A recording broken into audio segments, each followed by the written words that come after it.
సంఘమంతటికి వందనాలండి. ఆ దేవదేవుని మహాకృపను బట్టి ఈ ఆరాధన దినానికై, ఈ ఆదివారం ఆరాధనకై లోకనీతి, దేవునీతి అనే 2 అంశాలపైన కొంతసేపు మనం మాట్లాడుకుందామండి. అసలు ఈ నీతి అనడానికి బైబిల్ అర్థం వేరు, లోకంలో ఉన్న అర్థాలు, లోకంలో ఉన్న వాళ్ళు పెట్టుకున్నది వేరు. లోకంలో ఉన్నవారు అంటే అందరూ మన క్రైస్తవులు కానీ, హైందవుల సహోదరులు కానీ, అలాగే మహమ్మదీయులు అంటే ఇస్లామిక్ వాళ్ళు కానీ అందరూ వాళ్ళ వారి జ్ఞానం మేరకు వారి సంఘ పెద్దలు, కుల పెద్దలు ఆయా కాలాలలో వారు పెట్టుకున్న నీతి చాలా డిఫరెంట్గా ఉంటుంది కూడా. అయితే మనము సంఘంలో మాట్లాడుకున్న మాటలు ఏంటి అంటే, మన క్రైస్తవ సమాజంలో మనం ఏ నీతి ఫాలో అవుతున్నాం, అదే క్రైస్తవులు లోకంలో ఉన్న నీతిని ఫాలో అవుతున్నారా లేదా, అంటే మనం ఏ నీతిలో ఉండి ఏ నీతిగా మనం భావించుకుంటున్నామన్న అంశాలపైన మాత్రమే మాట్లాడుకుందాం. అయితే ఇక్కడ లోకనీతి, దేవుని నీతి అన్న అంశం పైన అసలు క్రైస్తవులమైన మనకే పూర్తిగా అవగాహన లేదు. ఇది ఎలా అర్థమవుతుంది? క్రైస్తవులు అంటే యేసుక్రీస్తు తర్వాత మనం క్రైస్తవులు అని అనబడుతున్నాం. అయితే అంతకుముందు దేవుడు లేడా? అంతకుముందు జనాంగాలు లేవా? అంతకుముందు దేవుణ్ణి మన క్రైస్తవ సమాజానికంటే ముందు దేవుణ్ణి పూజించలేదా? అంటే పూజించారు. ఎలా పూజించారు అని ఆలోచిస్తే బైబిల్ గ్రంథం నిజంగా మనకు పాత నిబంధన గ్రంథం నుంచి పరిశీలిస్తూ వస్తే ఏ ఏ కాలాలలో జనాలు ఏ ఏ అలవాట్లు, పద్ధతులు లేదా దేవుడు చెప్పిన మాటలు అలాగే తీసుకొని పాటించారా, లేదా ప్రవక్తలు చెప్పినట్టు చేశారా, ఆయా కాలాలలో దేవుని మాటలు ప్రకటించిన ఆ భక్తుల మాటలను అలాగే తూచ తప్పకుండా పాటించారంటే లేదండి. అలా పాటించలేదు అంటే వారు దేవుని నీతిని ఎరుగక, తెలియక, అంటే ఎరుగక అంటే తెలుసు, తెలియనట్టు నటించడం. ఇక్కడ నాకు తెలియదండి అని చెప్పడం చాలా సులువు. ఏదైనా నేటి సమాజంలో ఏదైనా అడిగితే నాకు తెలియదు, వాళ్ళు అలా చెప్పలేదు అని చెప్పేస్తుంటాం. దేవుని దగ్గర అది చెల్లదు. నాకు తెలియదు, నేను చదవలేదు, నేను వినలేదు, ఇవన్నీ మనం మాట్లాడకూడదు. మనము వాటిని మన హృదయానికి లేదా విన్న తర్వాత దాన్ని అన్వయించుకోలేదు. అందుకే మనము దేవుని నీతికి దూరంగా ఉండిపోయాం. చాలామంది నేటి క్రైస్తవ సమాజంలో చాలామంది దేవుని నీతికి ఎలా ఉన్నారండి? దూరంగా ఉన్నారు. దూరంగా ఉండడం అంటే ఎంత అంటే చెప్పలేను. మనం అంతో ఇంతో దూరంగా దగ్గరగా ఉన్నామంటే చాలా దగ్గరగా ఉన్నాం, ఇంకా దగ్గర అవ్వాలి. మనం మాట్లాడుకుంటున్న మాటలు ప్రతి వారము సంఘంలో ఏంటి అంటే, మన జీవితాలను, మన హృదయాన్ని దేవునికి దగ్గరగా చేసే మాటలు మాట్లాడుకుంటున్నామండి. మనం పెట్టే లేఖనాల పరిశోధనలు కావచ్చు, ఆదివారం జరిగే ఆరాధన కావచ్చు, జూమ్ మీటింగ్ కావచ్చు, ఇవన్నీ ముఖ్య ఉద్దేశం సురేష్ అన్న గారితో నేను మాట్లాడుతున్నప్పుడు మేము మాట్లాడుకుంటున్న మాటలు, లేదా మిగతా వాక్యాన్ని ప్రకటించే వారితో మాట్లాడుతున్న మాటలు ఏంటంటే, ముందుగా క్రైస్తవులైన మనము బలపడాలి. బలపడడం అంటే ఏంటి? వాక్యం తెలుసు, మరింత ఎక్కువగా దాన్ని తెలుసుకోవాలి. ఎక్కువగా అంటే ఏంటి? మన జీవితానికి అవి సరిపోతాయా లేవా, లేదా మన జీవితం వాక్యానికి దగ్గరగా ఉందా లేదా, ఇవన్నీ తెలుసుకోవడం చాలా ఇంపార్టెంట్. ఎందుకు అంటే ఈ రానున్న భవిష్యత్తులో వాక్యం ఇలా ప్రత్యక్షంగా ఇలా అంటే ఏంటి? ఆలయంలో కాదండి, బయట వినే అవకాశాలు లేవు. కాబట్టి సమయం ఉండగానే మనము మంచి వాక్యాన్ని నేర్చుకుందాం. అలాగే నేటి మన వర్తమానం ఏంటి అంటే లోకనీతి, దేవుని నీతి. లోకనీతి, దేవుని నీతి. ఈ నీతి అనే పదానికి బైబిల్లో చాలా పదాలు ఉన్నాయి. నీతి మార్గము, నీతిమంతులు, పరలోక రాజ్యము. అసలు ఒక దగ్గర ఒక వాక్యము నన్ను ఎప్పుడు ఆలోచింపజేస్తుంది. నీతిమంతుడే పరలోక రాజ్యం ప్రవేశించడం దుర్లభమైతే అన్యుడెక్కడా అనే ప్రశ్న ఉంటుంది అక్కడ. నీతిమంతుడు అంటే ఎవరు నీతిమంతుడు బైబిల్ ప్రకారం? అది బైబిల్లో ఉన్న మాటే. నీతిమంతుడే ప్రవేశించడం దుర్లభం అంటే ఏ నీతిమంతుడు ప్రవేశించడం దుర్లభం? బాప్తీసం తీసుకున్న వాళ్ళ, లేదా బాప్తీసం తీసుకొని ప్రతివారం రొట్టె ద్రాక్షారసం తీసుకుంటున్న వాళ్ళు నీతిమంతులా? మరి వారి గురించే రాయబడిందా వాక్యం? అలా కాదండి. నేను చేస్తున్నవన్నీ నీతి కార్యాలే అని భ్రమలో ఉంటారు చూడండి. వారి గురించి వ్రాయబడిన మాట అది. నేను ఏం చేసినా నీతి కరెక్టే నీకు అనిపించవచ్చు. కానీ ఒక్కసారి మనము బైబిల్ దగ్గరకు వచ్చి కూర్చొని అడిగితే నిజంగా మనకు అర్థమవుతుంది. ఆ నీతి లోకంలో ఉన్న నీతిలా ఉందా? దేవునికి ఇష్టమైన నీతిగా ఉందా అని. నీతిమంతుడు ప్రవేశించడా? ప్రవేశించొచ్చు. కానీ ఒక్కోసారి కష్టమంట. ప్రవేశిస్తాడు కానీ అందరు నీతిమంతులు కాదు. ఎందుకు వాళ్ళు ప్రవేశించారు అంటే వారి నిజమైన నీతి కాదు. లోక నీతిలో ఉన్నారు వాళ్ళు. ఒకప్పుడు ఇశ్రాయేలీయులు అరణ్య మార్గంలో ప్రయాణంలో ఉన్నప్పుడు వారు ఎంతగా దేవుణ్ణి శోధించారండి. దేవుని గురించి వాళ్ళకి తెలియదంటారా? దేవుని కార్యాలు వాడు చూడలేదా? ప్రత్యక్షంగా చూశారు వాళ్ళు. మనమంతా పరోక్షంగా చూస్తున్నాము, అనుభవిస్తున్నాము. రుచి చూచి ఎరిగిన తర్వాత దేవుని మనము రక్షకునిగా ఎంచుకున్నాము, దేవునిలోకి వచ్చాము. వారు అలా కాదు, కళ్ళతో చూస్తున్నారు ప్రతి క్షణము. దేవుని సన్నిధి వాళ్ళ దగ్గర ఉంది. అయినా వారు ఎలా ప్రవర్తించారు అంటే చూడండి, అసలు మనకు అర్థం కాదు. అదే ఈ కాలంలో కనుక యేసుక్రీస్తు మన ముందు ఉండి, మన సమాజంలో ఉండి వాక్యం ప్రకటిస్తూ ఉన్నప్పుడు మనము ఒకవేళ అలాంటి పొజిషన్లో ఉంటే ఇప్పుడు వాక్యం తెలిసిన మనము ఎంత సంతోషించే వాళ్ళం. దేవుడు యేసుక్రీస్తు వారు ఆ యూద సమాజంలోనూ లేదా చుట్టూ ఉన్న జనాల మధ్య వాక్యం చెప్తున్నప్పుడు అందరూ అలాగే ఆశ్చర్యపోయారు. ఏంటి మేము ఇలాంటి వాక్యం ఎప్పుడు వినలేదే, మాకు ప్రవర్తనలు బోధించినప్పుడు అవి వ్రాయబడిన తర్వాత మాకు మా శాస్త్రులు పరిసయ్యులు అలాగా బోధించలేదే అన్న ఆలోచనలో ఉన్నారు వాళ్ళు. ముఖ్య కారణం ఏంటంటే దేవుడు సరిగ్గానే చెప్పాడు ప్రవక్తల ద్వారా, కానీ మధ్యలో ఉన్న ఈ శాస్త్రులు పరిసయ్యులు ఉన్నారే వారు సరిగ్గా బోధించలేదండి. వారి స్వలాభం కోసం మాత్రమే బోధించారు. అందుకే వారికి వాక్యం అర్థం కాలేదు. యేసుక్రీస్తు చెప్తే అలా లేదు, బైబిల్ ఎలా ఉంది, ఆదికాండం ఇలా ఉంది, 5 గ్రంథాల్లో ఇలా ఉంది, ప్రవక్తలు ఇలా చెప్పారు. ప్రవక్తలు ఇలా చెప్పారు కరెక్టే, ఇప్పుడు నేను చెప్తున్నాను ఆ మాటలను మార్చి అంటున్నాడు. ఎందుకు మార్చాల్సి వచ్చింది? వారు వినలేదు, వారి వల్ల కాలేదు అవి పాటించడం.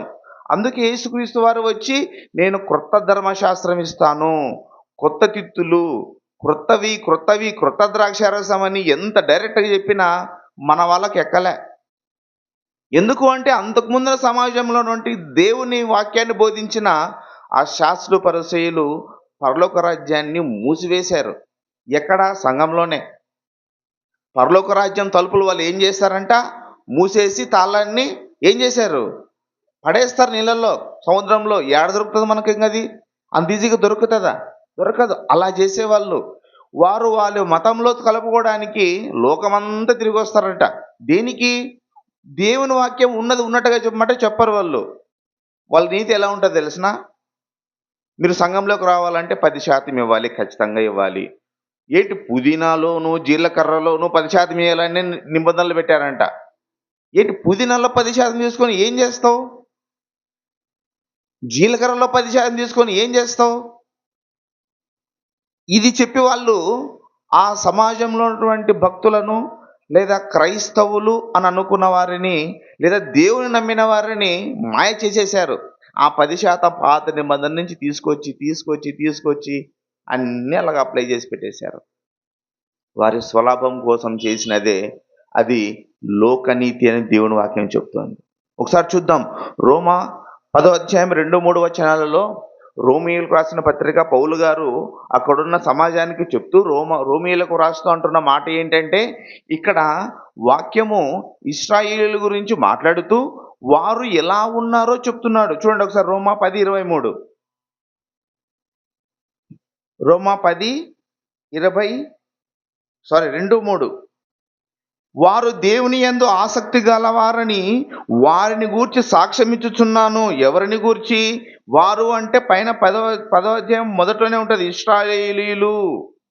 వారు దేవుని యందు ఆసక్తి గలవారే, అయితే వారిని గురించి నేను సాక్ష్యం ఇచ్చుచున్నాను. అయినను వారి ఆసక్తి జ్ఞానానుసారమైనది కాదు. ఎవరి ఆసక్తి? ఇశ్రాయేలీయుల ఆసక్తి. ఏ ఆసక్తి? దేవుని కోసం ఏదో చేయాలా, దేవుని మాటలు వినాలి, దేవుని కోసం బ్రతకాలి అనే ఆసక్తి ఉందే, అది లోకానికి సంబంధించినదిగా ఉన్నది. ఏ జ్ఞానము? లోక జ్ఞానమై ఉన్నదంట. లోక జ్ఞానం దేనికోసం ప్రయాసపడేలా చేస్తుంది? సంపాదించు. ఇల్లు కట్టుకో, ఇంటి పైన ఇల్లు కట్టు, మంచి అమ్మాయిని పెళ్లి చేసుకో, ఆస్తిని కలిసి రావాలా, అందంగానే ఉండాలా, పిల్లల్ని కనాలి, కొడుకు కూతురు, ఇద్దరు కొడుకులు ఇద్దరు కూతుర్లు ఉంటే ఇంకో కొడుకు కావాలి. ఎందుకు? ఆస్తి అంతా ఉంది కదా, సంపాదించింది. ఎవరు అనుభవించాలి? ఎవ్వరు లేరు. ఎవరు కావాలా? కొడుకు కావాలా. వీలైతే రెండో పెళ్లి చేసుకో, లేదా ఇంకో వేరైనా అక్రమ సంబంధం పెట్టుకో. ఇదే అంటే ఎప్పుడు? అప్పటి నుంచేనా? ఇప్పటికి లేరా? మన క్రైస్తవులోనే ఉన్నారు కదండి. మరి ఏ జ్ఞానం అనుసరిస్తున్నారు? లోక జ్ఞానం అనుసరిస్తున్నారు. అందుకే వాళ్ళ గురించి అంటున్న మాట ఏంటి అంటే, ఒకసారి ఇశ్రాయేలు ప్లేస్లో మనం పెట్టుకుందాం. ఇశ్రాయేలు వారు దేవుని యందు ఆసక్తి గలవారే అని యేసుక్రీస్తు చెప్తాడు ఒకసారి. అనుకుంటే యేసుక్రీస్తు వారు మన గురించి చెప్పాల్సి వస్తే ఏం చెప్తాడు? వీరందరూ దేవుని గురించి ఆసక్తి గలవారే. మంచిదే, ఆసక్తి ఉంది. అయితే వీరి ఆసక్తి దేనికి సంబంధించినది? జ్ఞానానుసారమైనది కాదు. జ్ఞానం అంటే ఎవరు ఇక్కడ? యేసుక్రీస్తు. ఏ జ్ఞానము? పరలోక జ్ఞానం. యేసుక్రీస్తు వచ్చిన తర్వాత ఏ జ్ఞానాన్ని బోధించాడండి మనకు? పూర్తిగా పరలోక రాజ్యం గురించి చెప్పాడు. తండ్రి ఎలా ఉన్నాడు, తండ్రి మనస్తత్వం, మరణం అంటే ఏంటి, మరణానికి ముందు మనం ఎలా బ్రతకాలి, మరణించిన తర్వాత ఎలా ఉంటుంది, మీరు ఏ కార్యాలు చేస్తే ఆ యొక్క రెండవ రాకడలో లేదా మరణించిన తర్వాత రెండవ పునరుద్ధానంలో పరలోక రాజ్యానికి వెళ్ళే అవకాశం ఉంది. ఇదే బోధించాడు, ఏమి బోధించలే. తర్వాత ఏది చెప్పినా ఫైనల్గా కంక్లూజన్ వచ్చినప్పటికి ఏంటి అంటే, ఇదో పరలోక రాజ్యం సమీపిస్తున్నది, సిద్ధపడండి సిద్ధపడండి సిద్ధపడండి. అంటే దేవుడే ప్రత్యక్షంగా జ్ఞానంగా మాట్లాడినా ఇప్పుడు అర్థం కాలే, పరోక్షంగా ప్రవక్తలు చెప్పినా అర్థం కాలే. ఎప్పుడు అర్థం అవుతుంది మనకు? ఎప్పటికీ అర్థం కాని సమాజంలో ఉన్నాం. అందుకే అది లోకనీతి అయింది. ఏది లోకనీతి? దేవుని గురించి తెలిసిన మనము ఇంకా లోకంలోనే ఉంటున్నాం, లోకం గురించి ఆలోచిస్తున్నాం. ఏమి తిందుమో, ఏమి తాగుదమో, ఏమి సంపాదించుకుందామో అనే ఈ లోక ఆశలోనే మనం బ్రతుకుతున్నాం. ఇది దేవుడు అంటున్న మాట. దేవుడు డైరెక్ట్గా అంటాడు, ఏమి తిందుమో ఏమి త్రాగుదమో అని మీరు ఆలోచించకండి, ఫస్ట్ దేవుని రాజ్యం కోసం వెతకండి. ఎంతమంది వెతుకుతున్నామండి? ఈ వాక్యం వింటున్న మనము కానీ, ప్రతి సంఘాలకు వెళ్ళే క్రైస్తవులు కానీ, అందరు దేనికోసం ప్రయాసపడుతున్నారు, దేనికోసం ఆలోచిస్తున్నారంటే కేవలం తిండి, బట్ట, కూడుగుడ్డ అంటారు కదా, కూడుగుడ్డ అయితే బాగా తినాలి, మంచిగా ఇల్లు కట్టుకోవాలి. ఈ రెండే. అసలు మానవ సమాజాన్ని ఆలోచిస్తే, నేను లెక్చర్గా పనిచేస్తా, నా కాలేజీలో నేను చెప్తున్న పిల్లల్ని చూస్తే అర్థమవుతుంది, వీరు ఎందుకు కాలేజీకి వస్తున్నారా, ఎందుకు చదువుకుంటున్నారా, ఏం చదువుకుంటున్నారా, దేనికోసం చదువుకుంటున్నారా అని ఒక ప్రశ్న ఉంటుంది. ఒక టీచర్గా స్టూడెంట్ చూసినప్పుడు నాకు ఏ ఆలోచన ఉంటుంది అంటే, నేను చెప్పింది వాళ్ళు వినాలి, ఆ తర్వాత వాళ్ళు నేను చెప్పింది అర్థం చేసుకొని మంచిగా మార్కులు తెచ్చుకొని ఉద్యోగం చేసి వాళ్ళ కుటుంబాలకి వాళ్ళ ఫ్యామిలీస్కి మంచి పేరు తేవాలి అన్న కాన్సెప్ట్లో నేను చెప్తూ ఉంటా. అది నా ఫైనల్ కమ్యూనికేషన్ ఎండింగ్ ప్రాసెస్ అంటాం. అది కాకుండా వాళ్ళు సరిగ్గా వినకపోయినా, సరిగ్గా రాయకపోయినా, అర్థం చేసుకోకపోయినా నేను ఎంత బాధపడుతుంటా ఒక టీచర్గా, ఒక లెక్చరర్గా. ఈ లోకంలో ఉన్న నేను లోక జ్ఞానాన్ని బోధించే నేనే ఇంత బాధపడితే, మన పరలోక రాజ్యం గురించి బోధిస్తున్న యేసుక్రీస్తు వారు క్రైస్తవ సమాజంలో వింటున్న మన గురించి ఎంత ఆలోచించాలి, ఎంత బాధపడాలి. ఆలోచిద్దాం. మన పిల్లలు మన మాట వినుకోకుండా ఎంత బాధపడతామండి మనం. తిను అన్నప్పుడు తినలేదంటే బాధ, ఏదైనా పని చెప్పినప్పుడు పని వినకపోతే బాధ, చేయకపోతే బాధపడతాం. అది అంతో ఇంతో బాధ పెట్టేదైనా సరే, తర్వాత మారుతారులే, వింటారులే, అర్థం చేసుకుంటారులే అని మనం మర్చిపోవచ్చు, వదిలిపెట్టచ్చు. అది కుటుంబ వ్యవస్థ. ఎప్పుడోసారి టైం వస్తుంది. కోర్స్ తండ్రిగా మన ప్రేమ అది, తల్లిదండ్రులుగా. మరి దేవుడు కూడా అలాంటి ప్రేమ మనకు చూపించాడు కదా. తండ్రి కంటే గొప్పదైన ప్రేమ చూపించాను అన్నాడు కదా. నీ తల్లిదండ్రులు నిన్ను ఎలా పోషించారో అది ఒకసారి జ్ఞాపకం చేసుకో, అంతకంటే ఎక్కువైన ప్రేమనే నీకు చూపిస్తున్నాను అన్నాడు కదా. మరి క్రైస్తవులకు ఎందుకు అర్థం కాలేదండి? జ్ఞానాన్ని అనుసరించడం లేదు కదండి మనము. అది లోకనీతి. అంటే ఇశ్రాయేలీయులు ఈ వాక్య ప్రకారంగా ఏ నీతిని ఆధారం చేసుకొని వారు ఇశ్రాయేలీయులు ప్రయాణ మార్గంలోనూ ఆ తర్వాత బ్రతికిన బ్రతకాలం అంతట్లోనూ వారు అరణ్యంలో ఉన్నప్పుడు కానీ లేదా చెరలోకి వెళ్ళినప్పుడు కానీ వాళ్ళు ఏ నీతిని ఆధారం చేసుకుంటే వారిపైన శిక్ష వచ్చింది? లోకనీతే కదా. అర్థం చేసుకోవాలి మనం వచనాలను. దేవుని నీతిని ఆధారం చేసుకుంటే వారు అలా ఉండేవారు కాదేమో.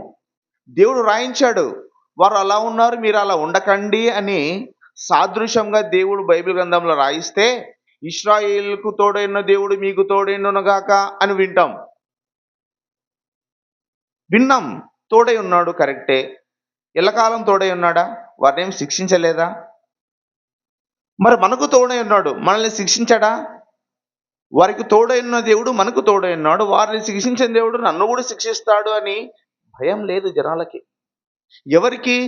ఎవరికో బయట వాళ్ళకు మనం మాట్లాడుకోవడం లేదు. బాప్తీసం తీసుకున్న తర్వాత దేవునిలోకి వచ్చే నీవు రొట్టె ద్రాక్షరసం తీసుకుంటున్న నీవే భయపడడం లేదే, ఇంక బయట వారికి మన జీవితం ఏం నేర్పిస్తుందండి? లోకంలో ఉన్న మనము లోకనీతిని ఆధారం చేసుకుంటే మనం ఏమి నేర్పించలేమండి. దేవుని నీతిని ఆధారం చేసుకోవాలి. దేవుని నీతి ఎలాంటిదంటే తెలుసా? నీ ఎడం కన్నుని అభ్యంతరపరిస్తే తీసి పడే అంటాడు దేవుడు. పడేయడం అంటే తీసేయడం కాదు. నీలో ఉన్న ఏదైనా లోపం ఉంటే ఆ లోపం తీసేసుకో అని అర్థం. కన్ను పీకేసుకోవడం కాదు. కళ్ళు ఎప్పటికప్పుడు పాపం వైపు, పాప ఆలోచనల వైపు మన ఆలోచనలు వెళ్తూ ఉంటాయి. సరే, ఆలోచన వస్తే ఆలోచన ఏం చేస్తావు? మెదడు తీసేస్తామా? తీసేయలేం కదా. కన్ను తీసేయగలవు, చెయ్యి అభ్యంతర పరిస్థితి తీసేయమంటే తీసేయగలవు. మరి ఆలోచన ఎలా తీసేస్తావు? అప్లికేబుల్ చేసుకోవాలి. అంటే ఇక్కడ ఏంటంటే, నీకు తెలియకుండా నీ చెయ్యి నిన్ను అభ్యంతరపరుస్తుంది. పాపపు ఆలోచనలు చేసినట్టు తల, పాపపు చూపు చూడడానికి కన్ను, పాప కార్యాలలో పాలు పొందుకునేలా నీ చెయ్యి నిన్ను ఏం చేస్తుంది? ప్రేరేపిస్తుంది.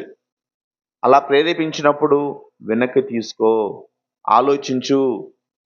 ఇది దేవుని నీతి. దేవునిది డైరెక్ట్గా ఉంటుందంటే ఏం లేదు. ఇప్పుడు చూడండి, ఈ ఉపవాస దినాల్లో అందరూ ఉపవాసం ఉంటారు, మంచిదే. అది దేవుని నీతిగా ఎంచబడుతుందా అంటే ఎంచబడచ్చు. ఎప్పుడు? నీవు ఉపవాసం ఉండి దేవుని కోసం నిజంగా ఒక నీతిమంతుడిగా ప్రార్థించి నలుగురికి ఉపయోగపడినప్పుడు, అలాగే దేవుని కార్యాలు సక్రమంగా చేసినప్పుడు, దేవుని వాక్యాన్ని నీవు పాటించినప్పుడు, దేవుని వాక్యాన్ని పాటించే వారికి సహాయం చేసినప్పుడు అది నీతి, దేవుని నీతి. బైబిల్ గ్రంథంలో ఎక్కడ ఇది ఖచ్చితంగా చేస్తేనే మీ పరలోక రాజ్యానికి వెళ్తారు అని కొన్ని ఆచారాలేం చెప్పలేదు. దేవుడు చెప్పినదంతా మనసుకు సంబంధించినది, ఆలోచనకు సంబంధించినది, మనసు పెట్టి చేసేవన్నీ, పాటించేవి కాదు అవన్నీ. మీరు లోకనీతిని ఆధారం చేసుకున్నారు అని ఒకసారి అంటాడు. ఎక్కడ అంటే రోమా 12:2 ఒకసారి, రోమీయులకు రాసిన పత్రిక 12వ అధ్యాయం 2వ వచనంలో, మీరు ఈ లోక మర్యాదను అనుసరింపక ఉత్తమమును అనుకూలమును సంపూర్ణమునై ఉన్న దేవుని చిత్తమేదో పరీక్షించి తెలుసుకున్నట్లు మీ మనస్సు మారి నూతనమగుట వలన రూపాంతరం పొందుడి. లోక మర్యాద, ఏ మర్యాద? లోక మర్యాద. కింద మూల భాషలో యుగము, ఈ యుగము. యుగము అంటే ఏంటి? మనం బ్రతికి ఉన్న కాలం, మనం బ్రతికి ఉన్న ఈ కాలం అంతా యుగమే అంటాం. యుగ యుగాలలో తరతరాల్లో దేవుని వాక్యము అంటే అక్కడి నుంచి ఇక్కడ దాకా భవిష్యత్తు కూడా. ఈ లోక మర్యాద అంటే ఈ లోకంలో ఉన్న మనము, ఇక్కడ బ్రతుకుతున్న మనము ఈ లోక మర్యాదని అనుసరింపక ఉత్తమమైనది ఏది? ఉత్తమమైనది దేవుని ఆజ్ఞలలో ప్రేమ కలిగి ఉండడం, ఒక్క దేవుని నమ్ముకోవడం, దేవుని యందు సంపూర్ణ నమ్మక కలిగి ఉండడం. ఉత్తమమైనది ఏం చేయాలి? పట్టుకోవాలి. మనం పట్టుకున్నాం ఉత్తమమైనది బాప్తిసం ద్వారా. పట్టుకున్న మనం మన చేతిలో ఉందా? ఆలోచిస్తే తెలీదు. చాలామంది క్రైస్తవులకి ఒకప్పుడు నేను 2010లో బాప్తిసం తీసుకున్నా, అదే పాత జీవితమే. నాకు కూడా తెలీదు. తెలియకుండానే 2021 వరకు బతికాను, 11 సంవత్సరాలు. ఆ మధ్యలో పోయింటే డైరెక్ట్గా అక్కడికే. ఎక్కడికి? ధనవంతుడి దగ్గరికి. ఆడ ధనం ఉండి అక్కడికి వెళ్ళాడు, నాకు ధనం లేకనే అక్కడికి వెళ్ళేవాడిని. అందరూ ఆడే. ధనమున్నా ధనం లేకపోయినా, నువ్వు ఎంత గొప్పవాడైనా, నీలో ఉత్తమమైనది నీతో లేకపోతే, దేవుని నమ్మి కూడా బాప్తిసం తీసుకొని కూడా ఈ ఉత్తమమైన జ్ఞానాన్ని మనం పట్టుకొనకుండా చనిపోతే అందరూ అక్కడికి వెళ్ళేవాళ్ళే. నీవు కూడా మా వంటి వాడైతే అని అంటారు అక్కడ ఉన్న వాళ్ళు. ధనవంతుడు ఏమీ తెలియదు, నిజంగా చచ్చిపోయినాడు, యాక్సెప్టెడ్. మరి నేను ఒకవేళ పోయింటే 2010 తర్వాత అలాంటి పాప జీవితంలోనే ఉండి చనిపోయింటే బాప్తీసం తీసుకున్నావు కదా సునీల్, ఏమైంది అంటే, నేను కూడా నీలాంటి వాడిని అనాలి అప్పుడు. అలాంటి వాళ్ళు ఇప్పుడు లేరా? ఉన్నారు. అక్కడికి వెళ్ళిన తర్వాత అందరూ నవ్వుకుంటారు మనల్ని చూసి. ఎక్కడికి వెళ్ళిన తర్వాత, ఒకవేళ మనం పాపంలో ఉండి చనిపోతే ఆ యాతన పడే స్థలంకి వెళ్తే అందరు ఇలా చూస్తారు. మన ఫ్రెండ్స్, మనతో పాటు పనిచేసిన వాళ్ళు, మన బంధువులు. నా బంధువులు అందరూ హిందువులు, చాలా మంది ఉన్నారు, మా అమ్మ వాళ్ళ తరపునంతా. చూసి, ఏం సునీల్ వాకింగ్ చెప్తే మొన్ననే అంటాడు. యూట్యూబ్లో చూస్తే బాగా మంచి స్టేటస్ పెడుతుంటే అప్పుడప్పుడు, my God is my life, my everything. Daily 5 గంటలకి పెడతావు మెసేజ్, ఒక status. What is your status అని అడుగుతాడు ఆయన వచ్చి అక్కడికి. My status is nothing about God. నువ్వు నేను ఒకటే అని చెప్పాలి అప్పుడు. అదే, నీవు కూడా నా వంటి వాడైతేవా, అంతే. ఇంకా అలా కాకూడదండి. దేవుని నీతి ఎలా ఉంటుందంటే, ఉత్తమమైనది పట్టుకోవాలి, లోక మర్యాదను అనుసరింపకూడదు. లోక మర్యాద అంటే ఏంటి? ఇదో ఇలాగే ఉండాలి, మంచి బట్టలు వేసుకోవాలి, నువ్వు అప్పైనా చెయ్యి, బాగా బతకాల. దేవుని కోసం అప్పు చేయకూడదు. దేవుని కోసం ఇచ్చేటప్పటికి ఎంతో ఆలోచిస్తాం. అదే మన ఇంటి కోసం, పిల్లల కోసం, చదువుల కోసం, అనారోగ్యం కోసం ఎంతైనా ఆలోచిస్తాం. అలా ఆలోచించేలా చేసింది ఈ లోకాల్లోనేటువంటి ఒక పర్సన్, శక్తి, అదృశ్య శక్తి, సాతాను, అపవాది, అబద్ధికుడు. ఆలోచించాలి, అలాగే ఆలోచించాలి. నువ్వు ఏ మర్యాదలో ఉండాలా? లోక మర్యాదలోనే ఉండు. ఇలాగే సావు, వెళ్ళిపో అక్కడికి. చూడండి, మనం లోక మర్యాదలో ఉన్నప్పుడు ఎంత సంతోషంగా ఉంటామో ఈ లోకపరంగా. దేవునిలోకి రండి, మనకు చుట్టూ ఉన్న పర్సన్స్ లేదా సిచ్యువేషన్స్ మనకు అనుకూలంగా ఉండవు. ఇరుకు మార్గం కదా, పట్టుకోవాలి దాన్ని. ప్రవేశించడానికి మనం ఏం చేయాలా? ప్రయత్నించాలా. అది దేవుని నీతి. దేవుని నీతి అంటే ఈ లోక నీతికి క్వైట్ ఆపోజిట్. లోక మర్యాదను అనుసరింపక ఉత్తమమును అనుకూలమైన సంపూర్ణమైన ఉన్న దేవుని చిత్తము పరీక్షించి తెలుసుకున్నట్లు. పరీక్షించాలా? అవును. లోక మర్యాద ఏది, దేవుని మర్యాద ఏదైనా పరీక్షిస్తే తెలుస్తుంది, పరీక్షిస్తే అర్థమవుతుంది. ఎలా పరీక్షిస్తావు? ఊరికి అన్ని సంఘాల్లోకి వెళ్తే ఏం పరీక్షించలేము మనం. యూనిట్ టెస్ట్ రాస్తే ఎగ్జామ్లో ఎన్ని వచ్చినా ఏం కాదు. అది పబ్లిక్లో ఒక భయం ఉంటుంది. ఒక నిజమైన ఒక స్థలంలో ఒక అద్భుతమైన వాక్యాన్ని, ఒక దేవుని ప్రజలుగా ఉన్నటువంటి భక్తులు చెప్తున్నప్పుడు మనలో యొక్క ఆ విశ్వాసం అనేది అంతకంతకు పెరుగుతుంది. ఎక్కడ పడితే అక్కడ వాక్యం వింటే రాదు. నేను విన్నవన్నే, నేను ఎప్పుడు ఫీల్ అవ్వలేదు మంచి వాక్యం విన్నాను ఈరోజు అని. ఆరాధన ఆరాధన ఆరాధన ఆరాధన, స్తుతి స్తుతి. ఎక్కడిదది? గుత్తిశాలది. గంట సేపు స్తుతి స్తుతి స్తుతి. ఆ స్తుతి చెప్పి చెప్పి దాహం అవుతుంది, నీళ్ళు తాగకూడదు మళ్ళీ. ఎందుకంటే ఉపవాసం ఉండాలి కదా రోజు. ఎంత చెప్పినా స్తుతి ఎంతసేపు చెప్తావు? 10 సార్లు చెప్తే భక్తి ఉంటుందండి. ఇంకో 10 సార్లు విసుగు వస్తుంది. ఇంకో 10 సార్లు అబ్బా ఇంకెప్పుడైపోతుంది, అది 7 మెట్ల ధ్యానం అంటది. నేను 2 సార్లు వెళ్ళినా. నేను వెళ్ళింది 2 సార్లే. ఒకసారి ఇంటర్లో ఉన్నప్పుడు పరీక్షల కోసం అక్కడికి వెళ్తే పాస్ అవుతారంట అంటే అంతా పొలోమని మా ఫ్రెండ్స్ అంతా పోయింటిమి. ఆడికి వెళ్ళిన తర్వాత మేమంతా ఫ్రెండ్సే, అప్పటికి ఇంకా బాప్తిజం తీసుకోలేదు. కామెడీ తప్ప ఏం లేదు. వాళ్ళు చెప్తుంటే నిజంగా నవ్వుకునే వాళ్ళం మేము. ఏమని ఏం అర్థమయ్యేది కాదు. ఏదో నా 7 మెట్ల ధ్యానంలో కనిపెట్టే మెట్టు, ప్రార్థించే మెట్టు, స్తుతించే మెట్టు, మౌనంగా ఉండే మెట్టు, అవి ఎక్కడ బైబిల్లో లేవు. ఇప్పుడు అర్థమైంది. బైబిల్లో ఎక్కడ 7 మెట్లు, ఎన్ని మెట్లు లేవు, ఒక మెట్టు కూడా లేదు. మళ్ళీ వాళ్ళు ఎందుకు చెప్పారో తెలియదు. మళ్ళీ అక్కడికి వెళుతున్న వారందరూ ఏ మర్యాదను పాటిస్తున్నారు. భక్తి ఉంటుంది, నేను కాదనట్లేదు. వారి భక్తి పెరుగుతుందా తగ్గుతుందా అక్కడికి వెళ్తే? లోక మర్యాద, లోకాశల కోసం వెళ్ళే వాళ్ళే ఎక్కువ. 99%, 99%. 1% మాత్రమే ఉండే అవకాశం ఉంది. స్వస్థతలు కావాలంటే గుత్తికెళ్ళాలా? మీ పిల్లలు కావాలంటే గుత్తిశాలకు వెళ్ళాలా. ఇంట్లో సమస్యలు ఉన్నాయంటే గుత్తిశాలకు వెళ్ళాలా. అక్కడికేనా? ఇంకెక్కడ చర్చేసే లేవా? అందరు బోధకులు చెప్పేది ఏంటంటే మీరు కష్టాల్లో ఉంటే రండి, మీకు ఆరోగ్యం బాగాలేకుండా రండి. ఇది లోక మర్యాద, దేవుని మర్యాద. లోక మర్యాద అని వాళ్ళకి తెలుసా తెలియదా? తెలుసు, కానీ చెప్పరు. వాళ్ళే ఈ శాస్త్రులు పరిసయ్యులు. చెప్పరు సరిగ్గా. వారు ప్రవేశింపరు. ప్రవేశించే వారిని ప్రవేశింపరు, ప్రవేశింపనీయరు. ఎక్కడుందది చూద్దాం ఒకసారి. ఈ మత్తయి సువార్త 23వ అధ్యాయం 2:7 చూద్దాం ఒకసారి. మత్తయి సువార్త 23వ అధ్యాయము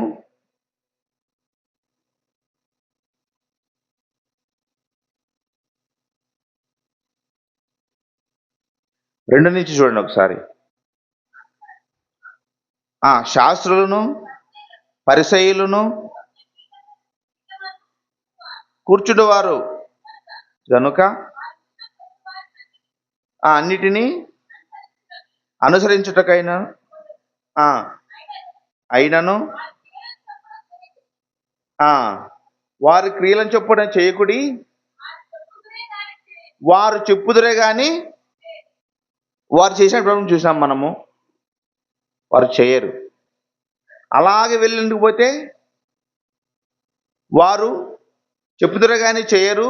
వారు మోయశక్యము కానీ భారమైన బరువులు కట్టి మనుషుల భుజాల మీద వారు పెట్టుదురే గాని తమ వ్రేలితోనైనను వాటిని కదిలింపనలరు. మనుషులకు కనబడి నిమిత్తము తమ పనులన్నిటినీ చేయుదురు.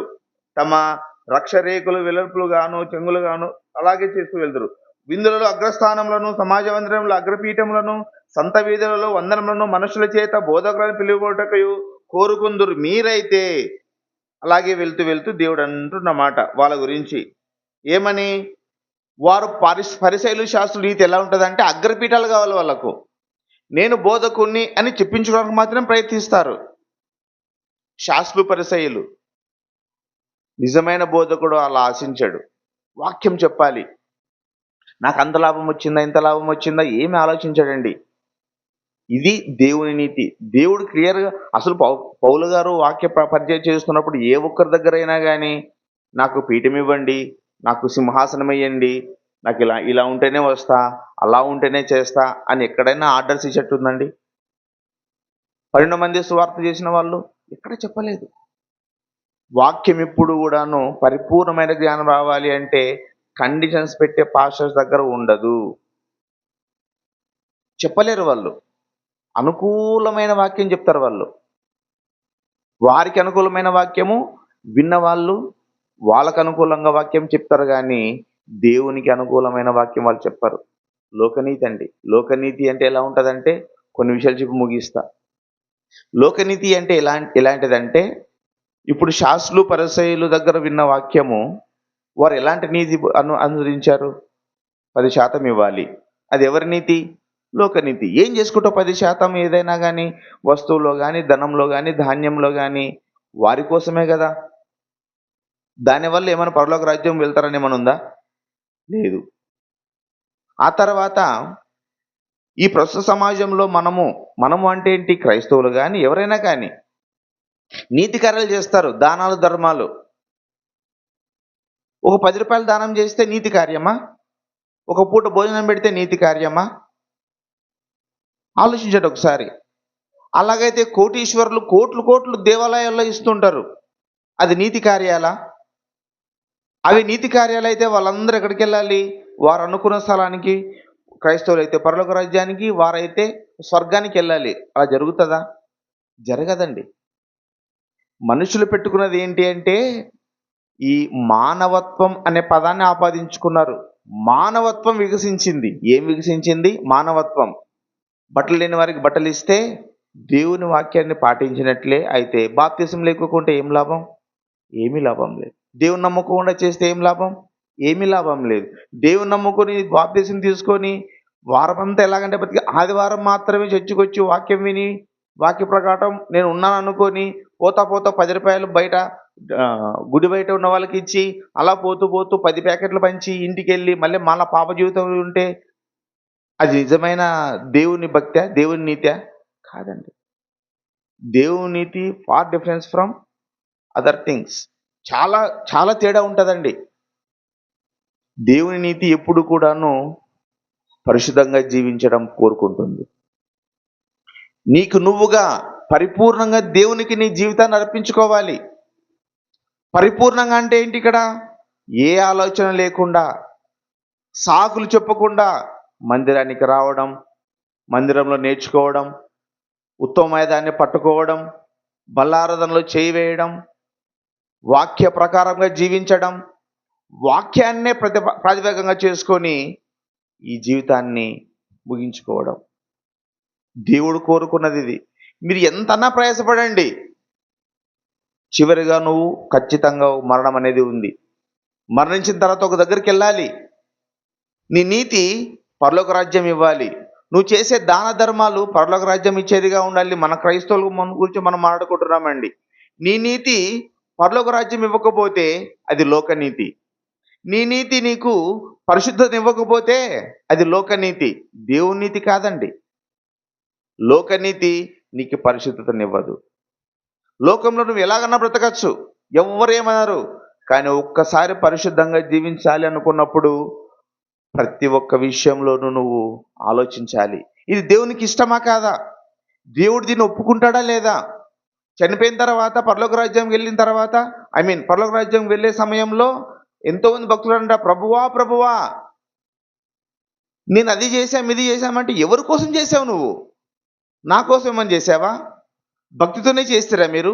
భక్తితోనే ఉపవాసం ఉన్నారా? భక్తితోనే చర్చికి వచ్చావా? భక్తితోనే ప్రార్థించావా? లేదే. నేను మిమ్మల్ని ఎరుగను. ఎవరిని?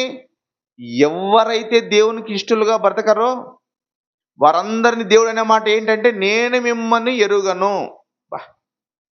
ఏం చేయాలి ఇప్పుడు మనం చనిపోయిన తర్వాత? అవకాశం ఉంటుందా? నేను ఎరుగను అని మరణించిన తర్వాత అంటే మన పరిస్థితి ఏంటి? అంటే అన్ని రోజులు మనం ఏ నీతిని ఆధారం చేసుకొని బ్రతికామని అర్థం? లోకనీతిలోనే ఉన్నాం మనం. క్రైస్తవులమే, దేవుని నీతి పాటించలేదు. బాప్తిసం తీసుకున్నాం, దేవుని నీతి తెలియదు, వినలేదు, చదవలేదు, నేర్చుకోలేదు.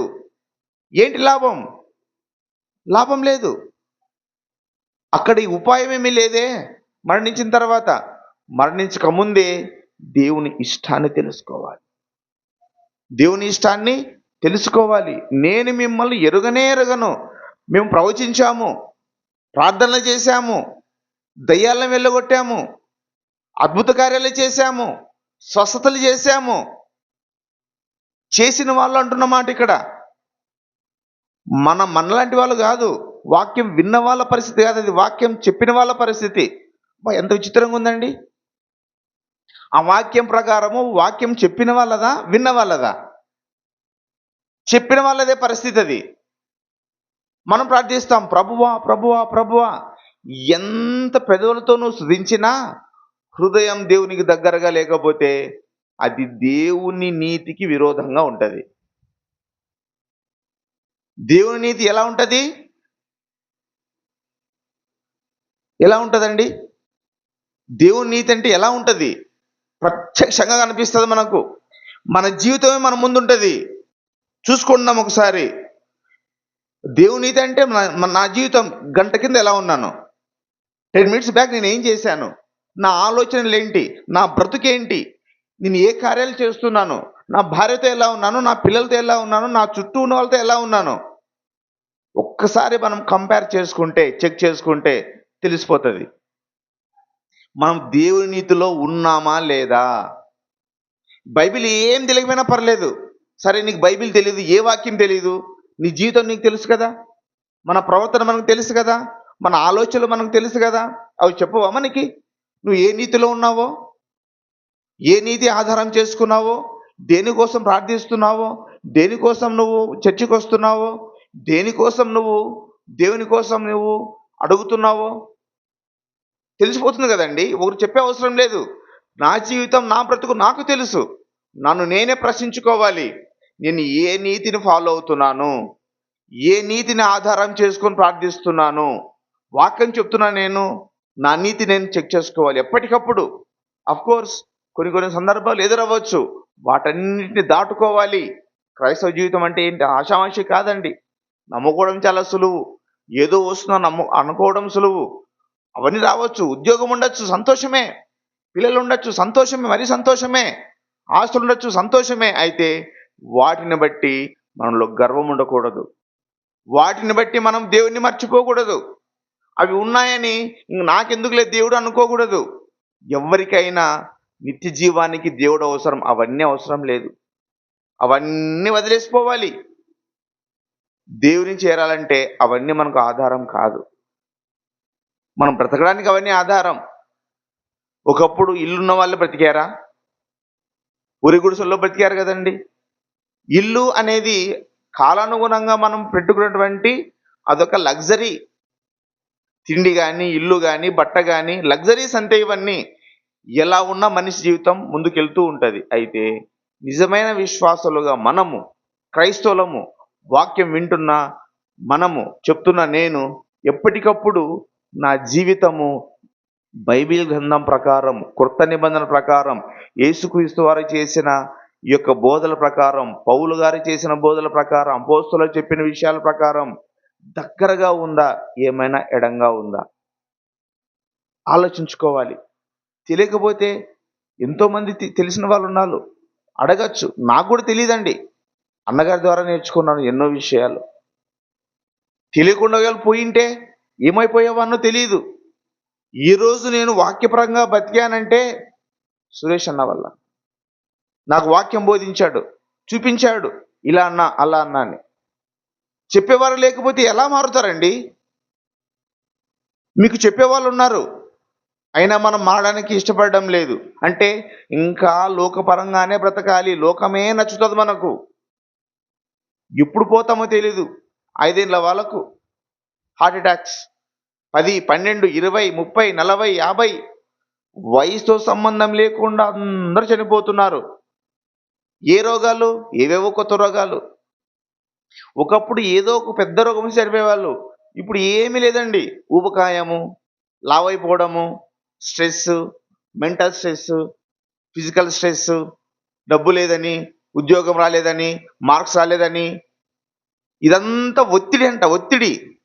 అందుకే ఈ ప్రజెంట్ సిచ్యువేషన్ చూడండి, ఈ హాస్పిటాలిటీ ఎక్కువ అవుతుంది. హాస్పిటల్స్ ఎందుకు తెలుసా? మనిషి వీక్ అయిపోయాడు. అసలు మెంటల్గా వీక్, ఫిజికల్గా వీక్. ఎవ్వరు స్ట్రాంగ్గా లేరు. వాక్యం నేర్చుకున్న మనము కనీసం వాక్యంలోనన్నా స్ట్రాంగ్గా ఉండాలి. ఎలాగూ శరీరం నిష్ప్రయోజనమే. ఎప్పుడైనా ఈ వీకెస్ట్ బాడీ పోవాల్సిందే.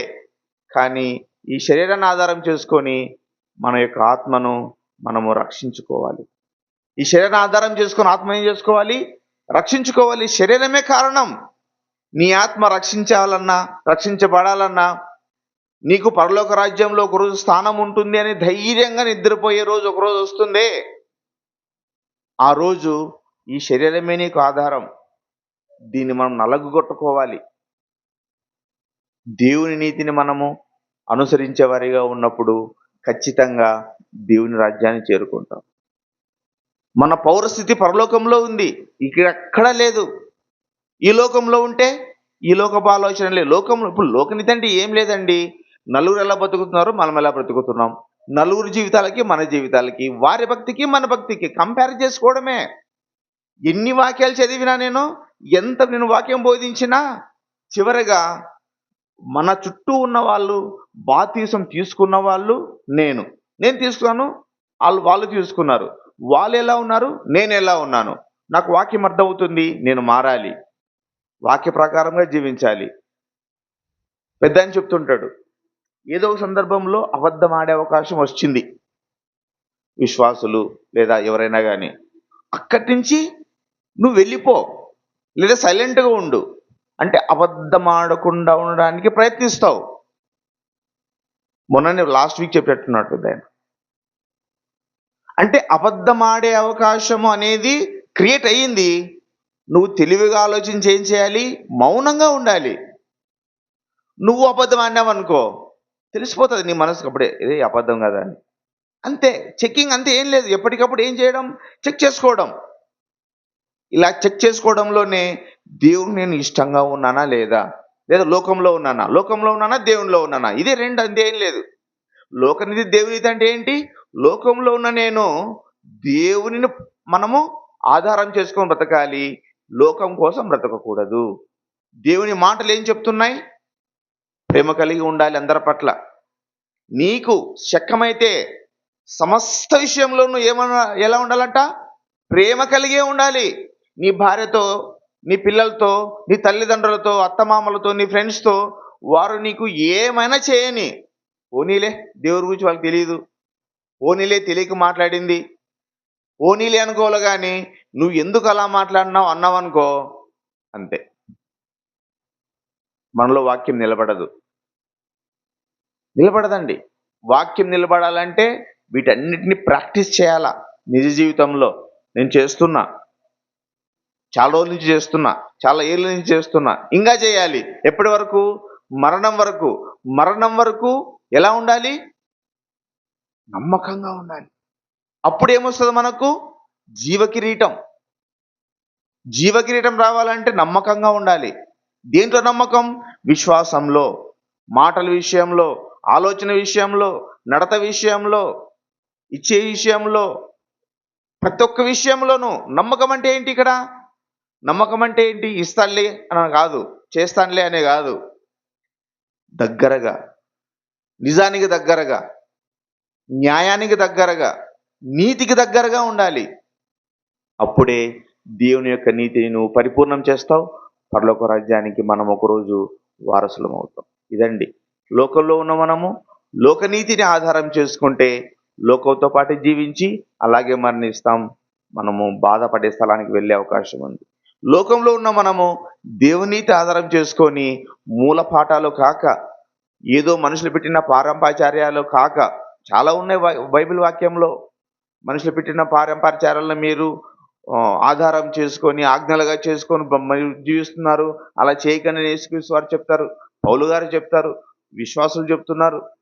ఆనాడు అపోస్తులు చెప్పారు, మీరు అలా చేయకండి, ఇలా చేయండి, అలా ఉంది అది తప్పు, ఇలా ఉంది ఇది తప్పు అని ఎన్నో వాక్యాలు ఉన్నాయి. అవన్నీ క్రైస్తవులుగా మనకు తెలుసు. క్రీస్తు సంపాదించుకోవాలంటే చాలా కష్టమండి. ఒకానొక సందర్భంలో ఒక వాక్యం చెప్పి నేను ముగిస్తానండి. మత్తయి సువార్త 15:9 ఒకటి ఉంది, అద్భుతమైన విషయం ఉంటుంది. మత్తయి సువార్త 15:9 15:9 ఈ ప్రజలు, ఏ ప్రజలు? ఏ ప్రజలు? క్రైస్తవులు, బాప్తిసం తీసుకున్న వాళ్ళు, రొట్టె ద్రాక్షారసంలో చెయ్యి వేసేవాళ్ళు, వీళ్ళే పరలోక రాజ్యానికి వారసులు. ఎవరండి? బాప్తిసం తీసుకోకుండా వాక్యం వినేవాళ్ళ? కాదు అని మనకు తెలుసు. అసలు బాప్తిసమే తీసుకోకుండా ఉన్నటువంటి క్రైస్తవుల? వాళ్ళు కాదు. మరి అన్యుల? కాదు. మళ్ళీ ఈ ప్రజలు అంటే ఇక్కడ దేవుని వాక్యం తెలిసి ఆలయంలోకి వచ్చి కూర్చొని వాక్యాన్ని విని పాటలు పాడి ప్రభువా ప్రభువాని స్తుతించే వాళ్ళు, ప్రార్థించే వాళ్ళు, ఆరాధించే వాళ్ళు, వీళ్ళ గురించి అంటున్న మాట. ఈ ప్రజలు తమ పెదవులతో నన్ను ఘనపరుచుదురు గాని వారి హృదయం నాకు దూరంగా ఉన్నది. మనుషులు కల్పించిన పద్ధతులు, ఏ పద్ధతులు? ఈ లోక మర్యాదలు, ఈ లోక నీతిని వాళ్ళు కల్పించుకున్నారు. మనుషులు కల్పించిన పద్ధతులు దైవోపదేశమని బోధించే వాళ్ళు ఉన్నారు. వారు నన్ను వ్యర్థముగా ఆరాధించుచున్నారు అని ఒకప్పుడు యెషయా ప్రవచించాడు. ఇప్పుడు మీరు కూడా అలాగే ఉన్నారు. అంటే యెషయా కాలంలో ఎలా ఉన్నారో ఇప్పుడు అలాగే ఉన్నారు అని వాక్యం చెప్తుంది. ప్రవచనం అది. అంటే అప్పటికి ఉన్న ప్రజలు ఇప్పటికీ ఏం మార్పు లేదు. ఏ సమాజంలో? అప్పుడు ఇశ్రాయేలు సమాజంలో ఎలా ఉన్నారో నేడు క్రైస్తవ సమాజంలో మీరు అలాగే ఉన్నారు. మళ్ళీ ఏ నీతిలో ఉన్నారు? వారు తెలియక, దేవుని నీతి తెలియక లోకనీతిలో ఉన్నారు. మనం తెలిసి కూడా లోకనీతిలో ఉంటే దేవుని నీతి అని అనుకోవద్దు అంటున్నాడు యేసుక్రీస్తు వారు. డైరెక్ట్గా వాక్య ప్రకారం. మీరు పెదవులతో గణపరుస్తున్నారు, మంచిదే. కానీ మీ హృదయం ఏది? ఎక్కడుంది? ఇంట్లో ఉంది, ధనం దగ్గర ఉంది, సండే నాన్ వెజ్ దగ్గర ఉంది, వీక్ అంతా ఉద్యోగాల దగ్గర, పని దగ్గర ఎంత వస్తుంది, సాయంత్రం వచ్చింది వస్తువులు కొనాలా, సరుకులు కొనాలా, పిల్లలు, భార్య, ఇదే గణపరుస్తావు. నువ్వు రాత్రి వచ్చిన తర్వాత 5 నిమిషాలు ప్రార్థన చేసుకుని పడుకుంటావు. అప్పుడు మాత్రం పెదవులతో గణపరుస్తావు. హృదయం ఏడుంది? లేదు. దగ్గరగా లేదు దేవునికి, వాక్యానికి దగ్గరగా లేదు. అదే అంటున్నమాట. ఆ పైన చూస్తే మీరు మీ పారంపర్యారముల నిమిత్తమై, పారపర్యారములు అంటే ఏంటి? ఎవరో పెద్ద చెప్పారు, మా నాన్న వాళ్ళు చెప్పారు, ఇలా చేయండి, ఇలా చేయండి, అలా చేయండి, ప్రతి వారం ఇలా చేస్తే నీ నీతి ఉంటుంది, భక్తి ఉంటుంది, ఇదే 10% అది ఇది దీంట్లో అనేది. ఈ ఆచార్యములు అంటే అంతకుముందు వాళ్ళ నుంచి వస్తున్నవి ఆచారాలు, ఆచారాలు అంటే పరంపరగా వస్తున్నవి అని అప్పటికప్పుడు ఆయా కాలాల్లో వాళ్ళు పెడుతూ వచ్చారు, మనం పాటిస్తున్నాం. ఆ ఆచారాల గురించి అంటున్నమాట. దేవుని వాక్యము నిరర్ధకం చేయుచున్నారు వేషధారులారా. వేషధారులు అంటే యాక్టర్స్. చిరంజీవి ఒక సినిమాలో ఒక మంచి యాక్టింగ్ ఏమంటారు పాత్ర పోషిస్తాడు. ఠాగూర్ సినిమాలో అసలు అతనికి ఏం నచ్చదంట? లంచం తీసుకుంటే నచ్చదు, లంచం ఇస్తే నచ్చదు. ఇంకో సినిమాలో బాగా తాగి తిరుగుతాడు. యాక్టింగ్, వేషధారణ. అంటే ఆ సినిమాలో ఏమో చిరంజీవి లాగా యాక్షన్ ఎవరు చేయలేదండి. ఎలా చేయలేదు? తాగేదే, డాన్స్ వేసేదే. ఒక యాక్టరు ఆ సినిమాలో భలే యాక్ట్ చేశాడండి. వేషధారణ, అదే వేషం వేశాడు, వేషం వేసుకున్నారు. తెలుగులో ఎలా ఉంటుందంటే ఆ పాత్రలో ఆ వేషం అతనికి సూట్ అయింది అంటారు. ఆ పాత్ర అతని కోసమే. ఎవరి కోసం? అవును, నిజమే, చాలా పాత్రలు ఉన్నాయి వాళ్ళ కోసమే. అలాంటి వాళ్ళ కోసమే ఒక స్థలం ఉంది, అక్కడ బాగా డ్యాన్స్ వేసుకోవచ్చు, తాగొచ్చు, తినచ్చు, ఎంజాయ్ చేయొచ్చు. మరి మనము ఆ వేషధారులారా అని మనల్ని అంటే మన పరిస్థితి ఏంటండి? బ్రతికున్న మనం మన గురించి అంటున్న మాట కదండి అది. వేషధారులైన క్రైస్తవులారా, వేషధారులైన బాప్తిసం తీసుకున్న వారులారా, మన గురించే, నా గురించే, మీ గురించే. మీ పెదవులు మాట్లాడుతున్న దేవుని గురించి, మీ హృదయం మాట్లాడడం లేదు నా దగ్గర. అసలు ఈ హృదయం ఎలా ఉందంటే నీకే తెలుసు, అది నేను చెప్పలేను. మీ ఆలోచన ఎలా ఉన్నాయంటే మీకు మాత్రమే తెలుసు. లోకంలో ఉన్నావు నువ్వు, దేవునిలో లేవు. దేవునిలో ఉంటే ఈ మాట రాదు. నమ్మకమైన నా దాసుడా అంటాడు యేసు. నమ్మకమైన జత పని వారులారా అంటాడు పౌలు గారు అన్నట్టు, తిమోతి గురించి, తీతు గురించి అన్నట్టు. నమ్మకమైన వ్యక్తులుగా ఉండాలా. పౌలు గారు ఆ మాట అంటే నమ్మకమైన దాసుడు, నమ్మకమైన నా యొక్క పలానా వ్యక్తి మార్కు, తీతు, తిమోతి అన్నాడంటే దేంట్లో నమ్మకంగా ఉన్నారు వాళ్ళు? నువ్వు వెంటపోతే అయిపోతుందా? పాస్టెంట్ అయిపోతే నమ్మకం వచ్చేస్తుందా? ఇప్పుడు నైట్ వచ్చారండి, నేను వెళ్ళి వందనాలు చెప్పి వంగి వందనాలు చెప్పి బైబిల్ తెచ్చి పెడితే సరిపోతుందా? కాదండి. ఆ బోధకుని పరిశీలనలో ఆ సహకారుడు అన్న తీతు కానీ, తిమోతి కానీ, మార్కు కానీ, ఎవరైనా కానీ ఎంత నమ్మకంగా ఉంటే ఆ మాట వస్తుంది. అంత నమ్మకం మన గురించి దేవుడు పరలోకంలో చెప్పుకోవాలి తండ్రి దగ్గర. నేను వెలుస్తున్నాను పరలోకానికి, నేను మరలా వస్తాను, మీకోసం స్థలం సిద్ధపరుస్తాను. ఎవరి కోసము? మీకోసం అన్నాడు. అందులో నేను ఉన్నానా లేదా అని ఒక్కసారి ప్రశ్న నేర్చుకుంటాము మనం. నా కోసం దేవుడు పరలోకంలో స్థలం సిద్ధపరిచాడు అంటే దేవుని కార్యాలు చేస్తావు, దేవుని నీతికి నీ జీవితాన్ని అర్పిస్తావు, దేవుని వాక్యానికి నీ జీవితాన్ని అర్పిస్తావు.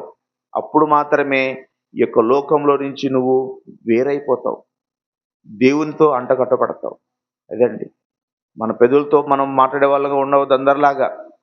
ఏ సంఘాలు ఎలా ఉన్నా మనకు అవసరం లేదండి. ఇదంతా విమర్శ కాదు, చాలా విషయాలు మాట్లాడుకుంటున్నాం. అవన్నీ ఏంటి అంటే వారందరూ నిజమైన భక్తి కలిగి ఉన్నారా ప్రశ్న వేసుకోమన్నాము, కానీ అది తప్పు అని చెప్పట్లేదు.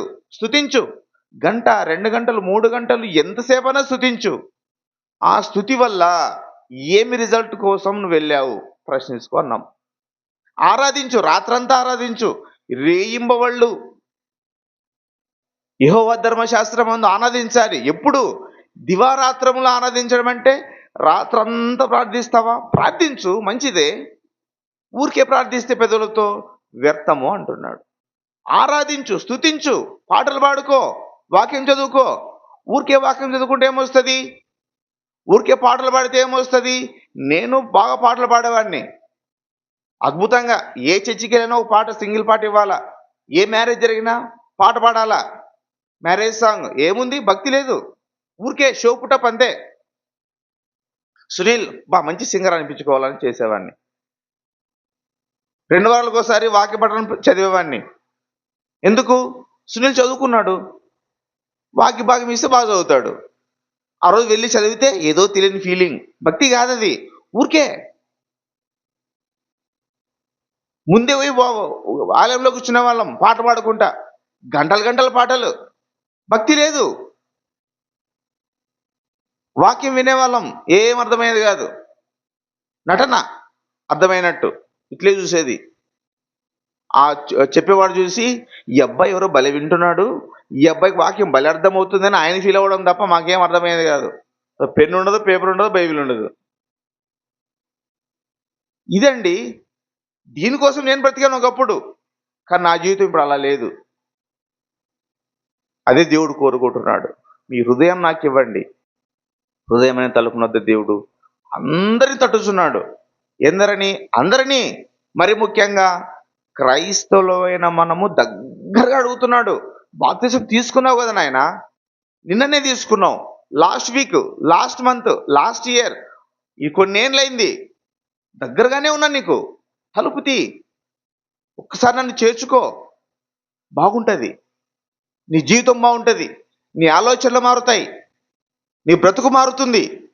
ఈ లోకంలోనే ఉన్నావు, ఈ లోక నీతిని అనుసరిస్తున్నావు, ఊరికే పాటలు పాడుతున్నావు, ఊరికే చర్చికి వస్తున్నావు, ఊరికే కానుకలు వేస్తున్నావు. మొదటి జీవితం ఇచ్చావు, ₹1,00,000, ఏం లాభం? పెద్ద మీటింగ్ పెడతాడు 5 లక్షలు ఖర్చు పెట్టి. భక్తి లేదు, లోకనీతి. పరిపూర్ణంగా చేయాలి దేవుని పని. దేవుని నీతి అంటే చాలా అసలు అర్థవంతమైనది. నేను ₹1,00,000 ఇస్తే అది లోకనీతి అవ్వచ్చు. అందులో దేవునికి నా జీవితం అర్పించి చెయ్యి ఏదైనా కానీ అద్భుతంగా ఉంటుందండి. అసలు అన్న చేసే ఈ దేవుని కార్యాలు, అన్న చేసే కార్యాలలో నేను పాలుభాగస్తులైనందుకు చాలా సంతోషపడతా. నేను చాలా విషయాలు అన్నను చూసి నేర్చుకున్నాను. నేను ఇదేదో పొగిడే చెప్పట్లేదు, చెప్పాలి. నేర్చుకున్నది నేర్పించిన వాళ్ళ గురించి చెప్పకపోతే ఎలా? నేర్చుకున్నవాడు నేర్పించిన వాడి గురించి చెప్పాలి. మన దేవుని గురించి చెప్పట్లేదా? దేవుని వల్ల నేను ఇలా ఉన్నాను, అలా ఉన్నానని చెప్తాం కదా. అలా మీకు కూడా నేర్పించే వాళ్ళు మీ జీవితాల్లో ఉంటారు. వారిని అనుసరించండి, వాళ్ళని చూడండి, వారు చెప్పేది వినండి. వాక్యం చెప్తారు, మంచిగా చెప్తారు, పాటిద్దాం, విందాం. ఈ లోకానికి మనం వేరైపోయి దేవునికి దగ్గరగా ఉండి మన జీవితాలను కట్టుకుంటే మనము దేవుని నీతిని స్థాపించి మన హృదయాల్లో దేవుణ్ణి మనం అంగీకరించి మనం పరలోక రాజ్యానికి ఒకరోజు చేరుకునే వారిగా ఆ లిస్టులో బల నమ్మకమైన దాసుడా, నా కుమారుడా, నా కుమార్తె, రమ్ము, లోకం పుట్టిన మొదలుకొని నీకోసం ఇష్టపడిన ఒక స్థలం ఉందే, ఆ స్థలానికి రండి అన్నప్పుడు వస్తున్నాను, ఇదో వెళ్తున్నాను, చూస్తున్నాను, దేవదూతలు ఉన్నారు. ఇలా మనము సంతోషపడేవారిగా ఉండాలి. అదే దేవుని నీతి, అదే దేవుని సంతోషపెట్టే కార్యాలు, అదే దేవుని కోసం మనం బ్రతికే బ్రతుకు. అది దేవుడు కోరుకున్నాడు. ఈ లోకంలో ఉన్న నీవు ఇవన్నీ ఏమైనా చెయ్యి, ఏ కార్యాలైనా చెయ్యి, అది దేవునికి ఇష్టమా లేదా?